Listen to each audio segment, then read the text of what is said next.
Hi, I'm Bill O'Reilly. Thanks for watching us tonight. Violence picks up in the Occupy Wall Street protests. That is the subject of this evening's Talking Points memo. As you may know, my pal Glenn Beck believes the Occupy protest movement is just the beginning of a worldwide far-left revolt.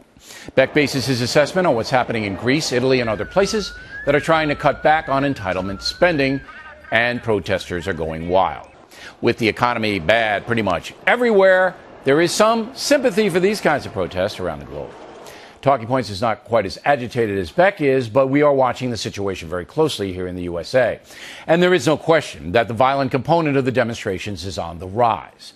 Right now, the occupiers are clustered in about 20 American cities, with New York being the centerpiece. So far, more than 900 protesters have been arrested in this city, and the cost of the demonstrations is approaching $4 million, which, of course, will be borne by the New York taxpayer. In Oakland, California, things are getting rowdy, according to some reporters on the scene.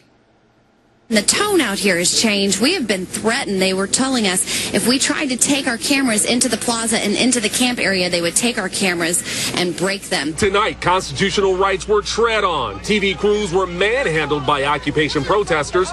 Our cameras nearly slung to the ground following what amounted to an edict by occupation organizers. We ask that you point your cameras towards City Hall and not towards the tents. Claiming we weren't asking consent to videotape while in a public space, one protester's dog went after a local reporter.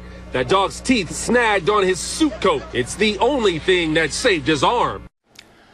Talking Points believes there is now danger of people being hurt and killed because some of these protesters are simply out of control.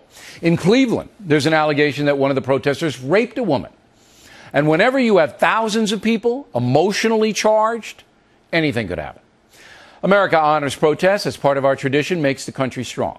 But as we have been reporting, the Occupy Wall Street demonstrations are not just about economics. You have radical people stirring up trouble. And according to a recent survey, 31% of the New York City protesters believe using violence is okay in order to accomplish their goals. The authorities must continue to be restrained, but they also must have very definite rules.